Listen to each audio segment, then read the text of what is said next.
Hi and welcome back. In this video I'm going to show you how to add windshield washer fluid in 2015 Chrysler 200.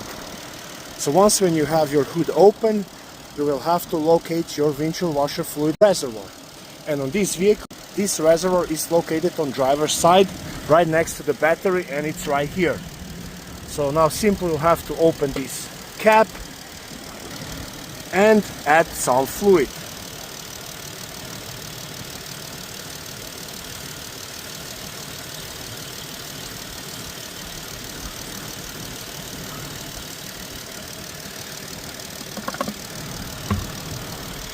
And that's it.